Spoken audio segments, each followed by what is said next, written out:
नमस्कार दोस्तों, स्वागत है आपका नाना क्लासेस इंग्लिश के यूट्यूब चैनल पर। और आज हम कर रहे हैं असिस्टेंट प्रोफेसर और सेट के लिए बहुत सारे इंपॉर्टेंट एमसीक्यूज़। ये इस एमसीक्यू सीरीज़ का दूसरा वीडियो होगा। हर संडे को ये वीडियोस अपलोड किए जाते हैं जो कि असिस्टेंट प्रोफेसर और सेट एग्ज़ाम के लिए बहुत इंपॉर्टेंट है। इन वीडियोस में हम सिर्फ एमसीक्यूज़ को ही नहीं देखते बल्कि उनके जो ऑप्शंस हैं उनसे रिलेटेड जो एक्सप्लेनेशन है उसको भी हम डिस्कस करते हैं। सो आज का पहला क्वेश्चन है, which of the following plays is not written by Christopher Fry. तो ये जो ऑप्शंस हैं इनमें से हमें आइडेंटिफाई करना है कि क्रिस्टोफर फ्राई ने कौन सा प्ले नहीं लिखा है। ऑप्शंस हैं हमारे पास, Venus observed, the dark is light enough, the lady is not for burning और waiting for Godot. So waiting for Godot देखते ही आपको इस क्वेश्चन का आंसर पता चल गया होगा। बिल्कुल सही। ऑप्शन जो डी है, वेटिंग फॉर गॉडॉट, ये क्रिस्टोफर फ्राई ने नहीं लिखा है, ये लिखा है सैमुअल बैकेट ने। एक्सप्लेनेशन देख लेते हैं सबसे पहले वेटिंग फॉर गॉडॉट की। Waiting for Godot is a play by Samuel Beckett in which two characters, Vladimir जिसका निकनेम है दीदी and Estragon जिसका निकनेम है Gogo, engage in a variety of discussions and encounters while awaiting the titular Godot who never arrives. Waiting for Godot is Beckett's translation of his own original French language play An Attendant Godot and it is subtitled as A Tragic Comedy in 2 Acts। तो देखिए ये खुद ही इन्होंने French language में एक play लिखा था जिसका नाम था एन अटेंडेंट गॉडोट और उसी को ही इन्होंने ट्रांसलेट किया था इंग्लिश में और उसका सबटाइटल दिया था अ ट्रेजिक कॉमेडी इन 2 एक्ट्स, जो पब्लिश हुआ था सितंबर 1952 को और इसका फर्स्ट प्रीमियर जो है वो हुआ था 5 जनवरी 1953 को। इसका जो जॉनर है वो है ट्रेजिक कॉमेडी और ये एक एब्सर्डिस्ट प्ले है। नेक्स्ट है वीनस ऑब्जर्व्ड। ये क्रिस्टोफर फ्राई का लिखा हुआ एक प्ले है जो कि ब्लैंक वर्स में लिखा हुआ है। क्रिस्टोफर फ्राई जो है वो एक ड्रामेटिस्ट और एक पोइट दोनों ही हैं। The play concern a duke who decided to remarry for a third time. इसमें ये होता है कि एक ड्यूक होता है, उसको तीसरी बार शादी करनी होती है। वो अपने बेटे एडगर को भेजते हैं ब्राइड को पिक करने के लिए, बट वहाँ जाकर एडगर जो है वो उस ब्राइड को पसंद करने लगता है और वो अपने लिए उसको चूज करना चाहता है। तो it was first performed on 18 January 1950 at the St. James Theatre, London and ran for 229 performances. Next है The Dark is Light Enough। ये 1954 में लिखा गया था। एक वर्स प्ले है जो क्रिस्टोफर फ्राई ने लिखा है, which he wrote for Dame Edith Evans and set during the Hungarian Revolution of 1848। 1848 से रिलेटेड अगर आपको कुछ और याद आ रहा है, मुझे तो अभी PRB याद आ रहा है, लाइक प्री रेफेलाइट जो ब्रदरहुड है उसको भी एस्टेब्लिश किया गया था 1848 में। इससे अलावा आपको कुछ और भी याद आ रहा है 1848 से रिलेटेड तो प्लीज़ कमेंट बॉक्स में ज़रूर लिखिएगा। It is formally a comedy but fry subtitled the play a winter comedy. तो इसका सबटाइटल जो है वो है a winter comedy to signal its tragic qualities.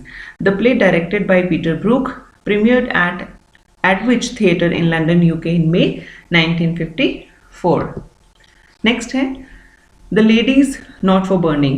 ये लिखा गया था 1948 में और एक रोमांटिक कॉमेडी है इन 3 एक्ट्स। वर्ड्स में लिखा गया था, सेट है मिडिल एजेस में। It reflects the words exhaustion and despair following the World War II with a war-weary soldier who wants to die and an accused witch who wants to live। In form it resembles Shakespeare's pastoral comedy. ये important हो जाता है कि कहीं ना कहीं Shakespeare की जो पेस्टोरल कॉमेडीज हैं उनको ये रिजेंबल करता है फॉर्म के अकॉर्डिंग। नेक्स्ट क्वेश्चन है, in which of his plays Charles Morgan survived the impact of modern scientific inventions upon the soul of humanity. तो इसके लिए ऑप्शन हमारे पास हैं the burning glass, the flashing stream, the river line और none of these. So ये जो सारे ऑप्शंस हैं the burning glass, the flashing stream और द रिवर लाइन, ये सारे जो प्लेज हैं ये चार्ल्स मॉर्गन ने लिखे हैं। बट इनमें से हमें वो प्ले आइडेंटिफाई करना है जिसमें इम्पैक्ट को शो किया गया है of modern scientific invention upon the soul of humanity. इसका आंसर हो जाएगा द बर्निंग ग्लास। एक्सप्लेनेशन देख लेते हैं। द बर्निंग ग्लास जो है वो एक ड्रामेटिक प्ले है, first performed in 1954 and published in 1953। The burning glass tells the story of Christopher Terriford. देखिए प्रोटैगनिस्ट जो है वो है क्रिस्टोफर टेरीफोर्ड और एक ब्रिटिश साइंटिस्ट है ये जो डिस्कवर करते हैं a new method of capturing solar energy. ठीक है, ये एक नया डिस्कवरी करते हैं जिसमें सोलर एनर्जी को कैप्चर करने का नया मेथड होता है। The burning glass can greatly benefit mankind but it can also be use to wipe out distant targets with the devastating flame, so like the atomic bomb. It holds a potential to destroy mankind. Because of this, Terry Ford won't give his discovery to the British government, instead depositing half the formula in the bank and the other half in his wife's memory. तो वो जो ये formula होता है वो British government को नहीं देते हैं और ये एक देखिए इम्पैक्ट है of modern scientific invention upon the soul of humanity. Next देख लेते हैं द फ्लैशिंग स्ट्रीम जो है इनका प्ले, ये पब्लिश हुआ था 1938 में और जो रिवर लाइन है वो पब्लिश हुआ था 1952 में. चार्ल्स मॉर्गन के बारे में थोड़ा सा देख लेते हैं. 22 जनवरी 1894 में इनका बर्थ हुआ था और 6 फरवरी 1958 में इनकी डेथ हो गई थी. He was a British play right and novelist of English and Welsh parentage. The main themes of his works were, as he himself put it, art, love and death. और उनके बीच जो रिलेशन है वो इनके place की theme होती है. Which of the following novelists does not belong to the Victorian age? देखिए देखने में बहुत आसान क्वेश्चन हो जाता है ये, पर कई बार जब एग्जाम में ये क्वेश्चन हमारे सामने आता है तो थोड़ा सा कंफ्यूजन क्रिएट हो सकता है. तो ऑप्शन है हमारे पास Charlotte Bronte, George Eliot, Jane Austen और चार्ल्स डिकेंस. तो इसका राइट आंसर हो जाएगा जेन ऑस्टन.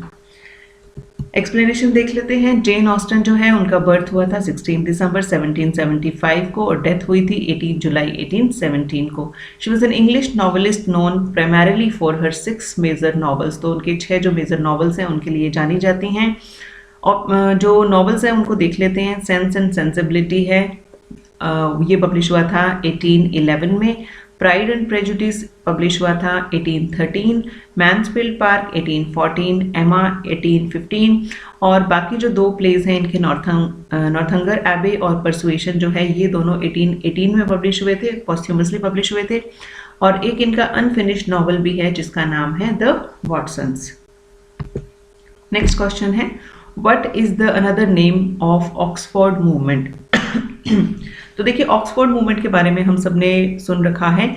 इसका दूसरा नाम हमें बताना है ट्रैक्टेरियंस मूवमेंट, रोमांटिक मूवमेंट या पीआरबी. तो देखिए पीआरबी का वी आर वेल अवेयर कि पीआरबी जो है वो प्री रैफेलाइट ब्रदरहुड को कहा जाता है. रोमांटिक मूवमेंट अपने आप में ही डिफरेंट मूवमेंट है और ट्रैक्टेरियंस मूवमेंट है जो इसका आंसर होगा. राइट, एक्सप्लेनेशन देख लेते हैं. Oxford movement 19th century movement centered at the University of Oxford that sought a renewal of Catholic or Roman Catholic thought and practice within the Church of England in opposition to the Protestant tendencies of Church. तो ये एक Oxford movement है जो Catholicism को favour करता था. Leaders of the movement पर, तो लीडर्स जो हैं वो देखिए जॉन हेनरी न्यूमैन जो है इनको तो फादर ऑफ ऑक्सफोर्ड मूवमेंट कहा जाता है. इसके अलावा रिचर्ड हरिल फ्रॉडे है, जॉन केबल है और एडवर्ड प्यूसे है. ठीक है, तो ये इसके लीडर्स हैं जो इस मूवमेंट से रिलेटेड थे.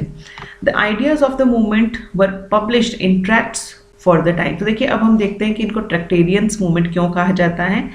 एक सीरीज आई थी 1990 थियोलॉजिकल पब्लिकेशंस की जिसका नाम था ट्रैक्ट्स फॉर द टाइम. तो ये लेंथ में अलग अलग थी, कुछ में तो कुछ पेजेस ही थे और कुछ बुक लेंथ भी थी. और इसके जो सारे मेंबर्स थे ऑक्सफोर्ड मूवमेंट के उन्होंने इसको प्रोड्यूस किया था और एडिट किया था जॉन हेनरी न्यूमैन ने. तो 24 इसमें जो थियोलॉजिकल पब्लिकेशंस थी वो जॉन हेनरी न्यूमैन की थी और बाकी जो है वो अदर राइटर्स की थी. और इस थियोलॉजिकल पब्लिकेशन को जिसने सपोर्ट किया था उनको ट्रैक्टेरियंस बोला जाता था. तो उस हिसाब से ट्रैक्टेरियंस मूवमेंट ऑक्सफोर्ड मूवमेंट को कहा जाता है. नेक्स्ट है the publication year of Dover Beach. तो ये भी क्वेश्चन बहुत इजी है. डोवर बीच जो मैथ्यू आर्नोल्ड की लिखी हुई बहुत ही फेमस पोइम है उसका पब्लिकेशन ईयर बताना है 1851, 1867, 1876 और 1857. तो फर्स्ट जो 2 ऑप्शन है उसमें कंफ्यूजन हो सकता है 1851 और 1867 क्योंकि देखिए इसका राइट आंसर तो होगा 1867 और कंफ्यूजन इसलिए हो सकता है कि 1851 was the year when Matthew Arnold road this poem. तो ये 1851 में लिखी गई थी, या उन्होंने उस टाइम डोवर जो जगह है उसको विजिट किया था अपनी लवर के साथ, और 1867 में ये पब्लिश हुई थी। एक्सप्लेनेशन देख लेते हैं। Dover beach is a lyric poem by English poet Matthew Arnold. It was first published in 1867 in the collection of new poems. Opening lines है, देखिए ओपनिंग और कंक्लूडिंग लाइन बहुत इंपॉर्टेंट हो जाती है। The sea is calm tonight, the tide is full, the moon lies fair. और concluding lines जो है वो है swept with confused alarm of struggle and fight where ignorant armies clash by night. बहुत बहुत बहुत इंपॉर्टेंट लाइन्स है, and we are fully aware of this lines. और एक ये W.B. Yeats का रिस्पॉन्ड था इस डोवर बीच को, तो मुझे ये बहुत अच्छा लगा, that's why I included this. W.B. Yeats responds directly to Arnold's pessimism in his 4-line poem The 19th Century and After। तो एक छोटी सी कविता लिखी थी W.B. Yeats ने रिस्पॉन्स में, 4 ही लाइन की कविता थी, नाम था The 19th Century and After, और ये पब्लिश हुई थी 1929 में। तो 1929 ये देखते ही मुझे तो याद आ रहा है वर्जीनिया वुल्फ का रूम ऑफ वंस ओन। और अगर आपको कुछ और याद आ रहा है तो कमेंट बॉक्स में ज़रूर कमेंट कीजिएगा, क्योंकि इसी तरह की प्रैक्टिस से हमारी जो फैक्ट्स हैं वो हमें और अच्छी तरह से मेमोराइज हो जाएंगे। तो जो पॉइम है वो है Though the great song return no more, there's keen delight in what we have, the rattle of pebbles on the shore, under the receding wave। तो ये 4 लाइन की कविता थी जो W.B. Yeats ने रिस्पॉन्स में लिखी थी। उसके बाद है एंथनी हैच करके कोई पोइट लॉरिएट थे यूनाइटेड स्टेट के, उन्होंने भी अर्ली 1980s में इसको रिप्लाई किया था डोवर बीच को, और उन्होंने किया था रिप्लाई अपनी पोम डोवर बिच में। तो नाम का थोड़ा सा फर्क है, डोवर बिच। तो इसकी ओपनिंग लाइन थी so there stood Matthew Arnold and this girl with the cliffs of England crumbling away behind them. तो इस तरह से ये जो लाइन जो पोइम है वो शुरू होती है। उसके बाद देखिए डोवर बीच नाम से एक नावल भी है जो पब्लिश हुआ था 1987 में, जो साइंस फिक्शन नावल है बाय रिचर्ड बोकर। तो रिचर्ड बोकर नाम से जो राइटर है उन्होंने डोवर बीच नाम से एक साइंस फिक्शन भी लिखा है। This book was nominated for the 1987 Philip K Dick award, और ये जो है इसका कवर पेज है। नेक्स्ट क्वेश्चन देख लेते हैं, who authored the novel the Hard Times. तो बहुत आसान क्वेश्चन है, बट साथ साथ हम इसकी एक्सप्लेनेशन भी देखेंगे। तो हार्ड टाइम्स के लिए हमारे पास ऑप्शंस है Charles Dickens, Thomas Hardy, D.H. Lawrence या विलियम मेकपीस थैकरे। तो राइट आंसर हो जाएगा चार्ल्स डिकेंस। और एक्सप्लेनेशन देख लेते हैं, Hard Times for These Times. तो पूरा नाम इसका है Hard Times for These Times, commonly known as Hard Times. तो हम नॉर्मली इसको हार्ड टाइम्स के नाम से जानते हैं। Is the 10th novel by Charles Dickens. तो 10th नॉवल है, चार्ल्स डिकेंस ने लिखा है, फर्स्ट पब्लिश हुआ था ये 1854 में। This book surveys English society and satirizes the social and economic conditions of the era. It is his only novel not to have scenes set in London। तो ये बहुत इंपॉर्टेंट हो जाता है। The novel follows a classical tripartite structure। तो देखिए ये इसका मतलब होता है कि जैसे किसी भी वर्क को 3 सेक्शंस में डिवाइड कर देना, ट्रिपार्टाइट, ठीक है, ट्राईपार्टाइट सॉरी। तो इसकी ये भी जो वर्क है वो 3 सेक्शंस में डिवाइडेड है। बुक 1 जो है उसका नाम है sowing, book 2 reaping, and book जो 3rd है वो है गार्डनरिंग। मेजर कैरेक्टर्स इसके देख लेते हैं, ग्रेडग्राइंड, मिस्टर बाउंडरबाई, लुइसा, सिसिलिया जूप जिसका जो निकनेम है वो सिसी है, टॉम है, और स्टीफन ब्लैकपूल है। नेक्स्ट क्वेश्चन है, the novel Jane Eyre is written by. तो बहुत आसान क्वेश्चन है, बट हम साथ इसकी एक्सप्लेनेशन भी देखेंगे।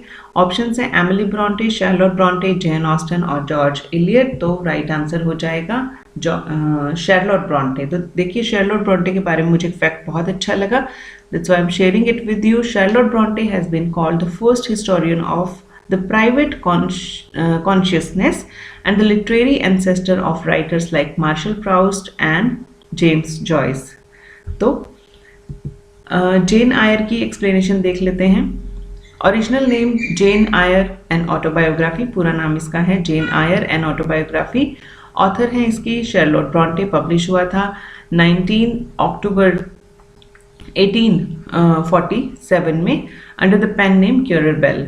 तो जॉनर जो है इसका वो गौदिक है, बिल्डंग्सरोमैन है और रोमांस नॉवल है, और ये 38 चैप्टर्स में डिवाइडेड है। और मज़े की बात ये है कि जो सेकंड एडिशन है that is dedicated to William Makepeace Thackeray. Major characters देख लेते हैं क्योंकि बहुत इंपॉर्टेंट नॉवल है। Jane Eyre the novel's narrator and protagonist, Mrs Sarah Reed Jane's maternal aunt by marriage, और जॉन रीड जो है वो Jane's 14 year old first cousin. Miss Alice Fairfax जो है वो है elderly kind widow and the housekeeper of Thornfield Hall. Grace Poole जो है वो है Rochester's pays her a very high salary to keep his mad wife Bertha hidden and quiet. देखिए इसमें जो रोचेस्टर है उसकी वाइफ होती है बर्था और वो थोड़ी मैड होती हैं, तो उनकी केयर के लिए ग्रेस पूल को रखा जाता है, काफ़ी हाई सैलरी उनको पे की जाती है। और जो एडवर्ड फेयरफैक्स रोचेस्टर है वो है the master of Thornfield Hall, Byronic hero, बहुत इंपॉर्टेंट हो जाता है ये fact. And he has a face dark strong and stern, he married Bertha Mason years before the novel begins. तो ये जो है इन्होंने जेन आयर से शादी करने से पहले जो बर्था मैसन है उनसे बहुत टाइम पहले शादी की थी। रिचर्ड मैसन जो है the brother of Rochester's first wife, यानी कि बर्था के भाई हैं ये रिचर्ड मैसन, और बर्था एंटोनियट मैसन जो इसके बारे में हम बात कर चुके हैं, the first wife of Edward Rochester. और बिल्कुल आपको ध्यान होगा कि जीन राइस का एक नॉवल है द वाइट सरगैसो सी, उसमें बर्था के पॉइंट ऑफ व्यू से जो स्टोरी है वो नरेट की गई है। नेक्स्ट क्वेश्चन है who wrote the highly influential novel Unto this Last. बहुत इन्फ्लुएंशियल नॉवल है ये। ऑप्शंस हैं Joseph Addison, John Ruskin, Francis Bacon या महात्मा गांधी। सो इसका आंसर हो जाएगा जॉन रस्किन, क्योंकि बहुत इंपॉर्टेंट वर्क है ये, काफ़ी इन्फ्लुएंशियल वर्क है। Unto this last is an essay critical of economics by John Ruskin, who published the first chapter between August and September 1860 in the monthly journal Cornhill magazine in 4 articles. तो ये 1860 में publish हुआ था first time. The title is a quotation from the parable of workers in the vineyard. तो देखिए ये जो quotation है अनटू दिस लास्ट, ये जो टाइटल है ये लिया गया है बाइबल से, मैथ्यू 20 से, जो किंग जेम्स का वर्जन है, और ये पब्लिश हुआ था 1611 में। तो उसमें से जो ये टाइटल लिया गया है। इसके बारे में एक और इम्पॉर्टेंट फैक्ट बनता है कि unto this last had a very important impact on Gandhi philosophy. Gandhi translated unto this last into Gujarati in 1908। तो गांधी जी ने इसको ट्रांसलेट किया था और इसका टाइटल था सर्वोदय, वेलबींग ऑफ ऑल। और वालजी गोविंद जी देसाई करके भी कोई पर्सन थे जिन्होंने इस बुक को दोबारा ट्रांसलेट किया था और इंग्लिश में ट्रांसलेट किया था, पब्लिश हुई थी 1951 में, और उस टाइम इन्होंने इसको टाइटल दिया था unto this last a paraphrase. और द एसे, सॉरी मैंने ये देखिए जो क्वेश्चन है इसमें इन्फ्लुएंशियल नॉवल लिख दिया है, तो ये नॉवल नहीं होगा, ये ऐसे होगा। The essay begins with the following verses: Friend, I do thee no wrong, didst not thou agree with me for a penny। तो यहाँ से ये जो essay है वो स्टार्ट होता है। नेक्स्ट क्वेश्चन है which of the following novels carries the subtitle novel without hero। तो इसमें से हमें बताना है कि किस वर्क का जो सबटाइटल है वो a novel without hero है। ऑप्शन है हमारे पास Oliver Twist, Vanity Fair, Peter Pan और फ्रैंकेनस्टीन। राइट आंसर हो जाएगा ऑप्शन बी, वैनिटी फेयर।